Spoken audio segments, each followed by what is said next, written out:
ये फ्लाईओवर्स हर साल में 6 महीने बाद रिपेयर और मरम्मत मांगते हैं और रिफ्लेक्टर जो पुराने हो गए उनको निकाला जाए।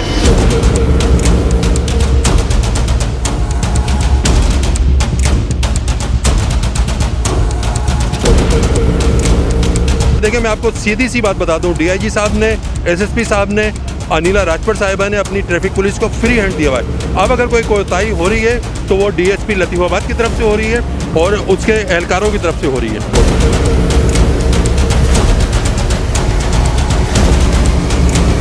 जब से ये पुल बना है, एक मरतबा या 2 मरतबा इसकी लाइटें खुली होंगी। म्यूनिसिपल कमिश्नर साहब ने साफ कह दिया है कि भाई वापडे वाले हमारी लाइनें काट के ले जाते हैं और वो हमें लाइट नहीं देते तो हम नहीं बना सकते, हमारे पास स्पार्कल नहीं है। भाई ये सारी चीज़ें आप पैदा करें, कहीं से लेकर आएँ, वापडे वाले करें, या ये फिर हम बैठ के इंतज़ार करते रहें ऐसे ही हादसा का।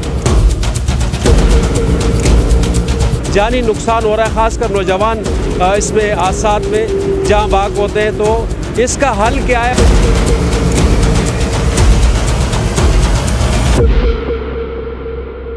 मोहसिन इलेक्ट्रॉनिक्स, जो नाम है एतमाद का। हमारे यहाँ हर किस्म के पंखे, room cooler, washing machine wholesale rate पर दस्तयाब हैं। ये लतीफ़ाबाद का फ्लाईओवर है जो कि यहाँ से जो गाड़ियाँ जाती हैं वो जाकर हैदराबाद सिटी, कुछ दोस्तों ने इसके ऊपर तनकीद की कि फ्लाईओवर के हवाले से मैंने कहा कि हैदराबाद और लतीफ़ाबाद को मिलाने वाला, तो हैदराबाद अमूमन हैदराबाद सिटी को कहा जाता है और लतीफ़ाबाद और कासमाबाद आम तौर पे हम कहते हैं। तो इसलिए उन्होंने ये कहा कि कमेंट्स ने ये कहा कि हैदराबाद है जी, लतीफ़ाबाद भी। मुझे भी पता है कि लतीफ़ाबाद भी हैदराबाद है और कासमाबाद भी हैदराबाद है। पूरा एक ज़िला है और इसकी 4 तहसीलें हैं। एक तहसील लतीफ़ाबाद है जिसमें हम अभी खड़े हुए हैं, एक तहसील सिटी है, एक तहसील टंडोजाम है और एक तहसील कासमाबाद है। आज हमने जो इसके ऊपर प्रोग्राम किया, आप सब ने बहुत पसंद किया और आप सब ने उसको शेयर भी किया, रिकमेंड भी किया। मैंने उसमें हमारे जावेद इकबाल साहब का मैंने जिक्र किया था, जो कि एजाज़ी सेक्रेटरी हैं रोड एंड सेफ्टी कमीशन का। इस हवाले सेफ्टी कमीशन, उस हवाले से हैदराबाद की इंतज़ामिया से उनकी मीटिंगें होती है। मैंने कहा था कि उनका काम बहुत ज़्यादा है और उनको इस हवाले से ऑन बोर्ड लेना चाहिए। उनसे आज पूछते हैं, इनका हमसे रब्ता हुआ है, आज इसका पार्ट 2 कर रहे हैं, इनका रब्ता किस किस से हुआ और इस मसले का हल क्या है, जिसके वजह से, जिस मसले की वजह से जानी नुकसान हो रहा है, ख़ासकर नौजवान इसमें हादसात में जहाँ बाग होते हैं, तो इसका हल क्या है और इनकी आज किस किस से मुलाकात हुई? अस्सलाम वालेकुम जी। वालेकुम अस्सलाम फैज़ भाई, बहुत शुक्रिया और आपका और आपके चैनल का शुक्रिया कि आपने इतने अहम मौजू के ऊपर अपना ये प्रोग्राम किया। और पिछले दिनों अफसोसनाक हादसा हुआ जिसमें 2 इंसानी जानें ज़ाया हुई अलग अलग हादसात में, और एक एक्सीडेंट इतना शदीद था कि वो मोटरसाइकिल सवार को कार ने हिट किया और वो नीचे जाके पुल से नीचे गिरा। अब एक्चुअली जो है, पुल और फ्लाईओवर्स हमेशा शहरियों के लिए आसानियाँ पैदा करते हैं, लेकिन उसके साथ साथ में उसकी रीडिज़ाइनिंग होनी चाहिए, उसकी रीस्ट्रक्चरिंग होनी चाहिए, तामीर और मरम्मत साथ साथ होनी चाहिए।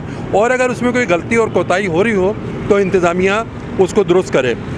बुनियादी काम इंतज़ामिया का है, रियासत का काम होता है कि वो आवाम की जान और माल का तहफ़्फ़ुज़ करे, और दूसरा आवाम का काम होता है कि वो कवानीन पे अमल पैरा हों। यहाँ पर मुझे ऐसा लग रहा है कि दोनों चीज़ों को तवज्जो देने की ज़रूरत है। आपने बहुत शुक्रिया। मैं सेक्रेटरी हूँ, एजाज़ी सेक्रेटरी ट्रैफिक मैनेजमेंट बोर्ड में, और हम ये वाले इशू को पिछले 3-4 दिन से डिस्कस कर रहे हैं और इसको हम अपनी बोर्ड मीटिंग में भी लेके जाएंगे। अब सूरत हाल ये है कि ये वाला जो पॉइंट है ये इस वक्त बड़ा तंग पॉइंट है। अब हमने इसके हवाले से 3-4 तजावीज़ दी हैं। हादसात भी इसी रोड पे होते हैं, इसी रोड पे ज़्यादा होते हैं, और एक ऊपर जाकर जो है ना, एक बोटल नेक पॉइंट आता है जहाँ पर तीनों रोड आपस में मिल रहे होते हैं। वहाँ पर वजह उसकी ये है कि ये बहुत स्पीड में यहाँ से गाड़ियाँ जा रही हैं, कोई स्पीड लिमिट नहीं है और इसी स्पीड में गाड़ियाँ उतर रही हैं। बेएहतियाती में लोग एक दूसरे को ओवरटेक करते हैं। बीच में कोई दीवार नहीं है, अगर दीवार बनती है तो रोड कंजेस्टेड हो जाता है।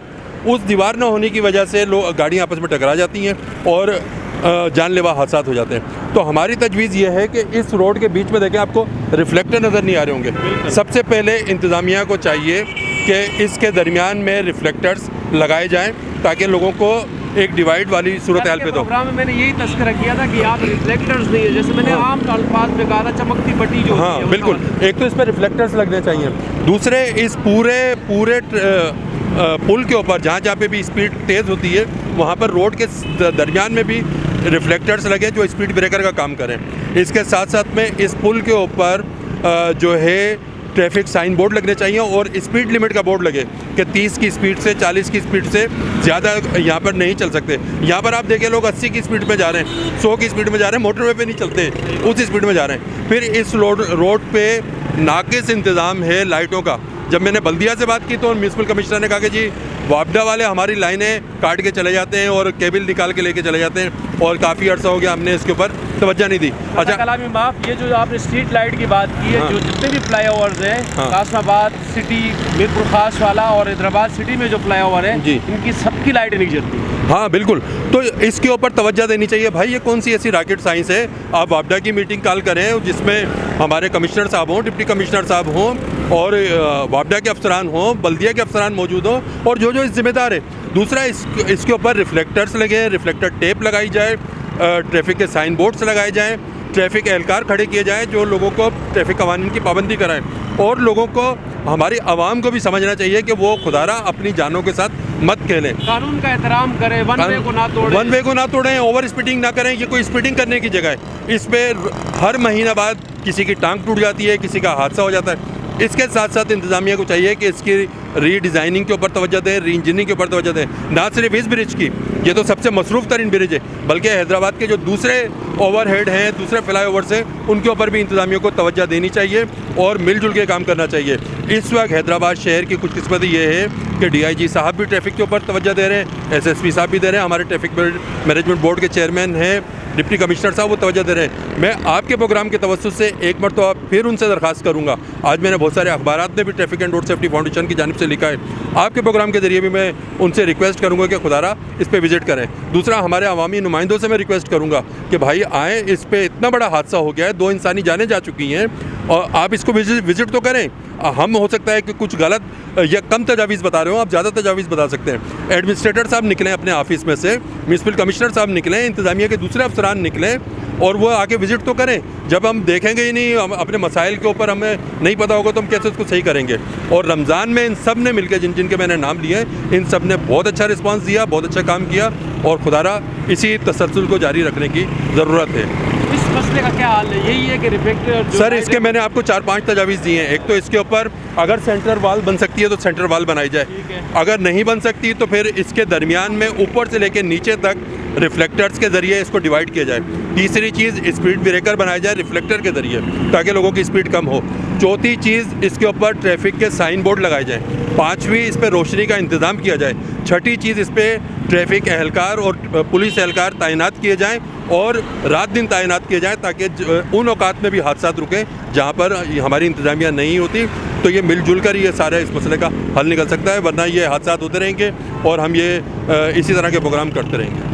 7वां हाल ये है कि हमारे शहर के जो मुंतखब नुमाइंदे हैं, हैदराबाद से, सिटी से हैं या फिर कासमाबाद से या फिर वो दीगर इलाकों से हैं, इस ज़िले से जो कौमी असम्बली और सूबाई असम्बली के जो अरकान हैं वो मैदान में आएँ और इन जगहों का विज़िट करें। इस शहर के नौजवान अपनी जान गंवा रहे हैं। ऐसे फ्लाई ओवर्स के जो थोड़े बहुत खामियाँ हैं उसको दूर करने के हवाले से अगर वो थोड़ी सी तवज्जो देंगे और थोड़ा सा वक्त अपने शहर को देंगे, हैदराबाद की इंतज़ामिया भी और हैदराबाद के मुंतखब नुमाइंदे भी, तो इंशाअल्लाह ये मसला हल हो जाएगा और जानी नुकसान से लोग महफूज रहेंगे। मैं यहाँ पर जावेद इकबाल साहब का शुक्रिया अदा करूँगा कि उन्होंने मुझे क्विक रिस्पॉन्स दिया, रब्ता किया और एशियन न्यूज़ के काम को सराहा।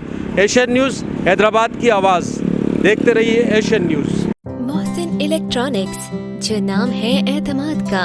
हमारे यहाँ हर किस्म के पंखे, room cooler, washing machine wholesale rate पर दस्तयाब हैं। तो इंतजार किस बात का, अभी रब्ता करें।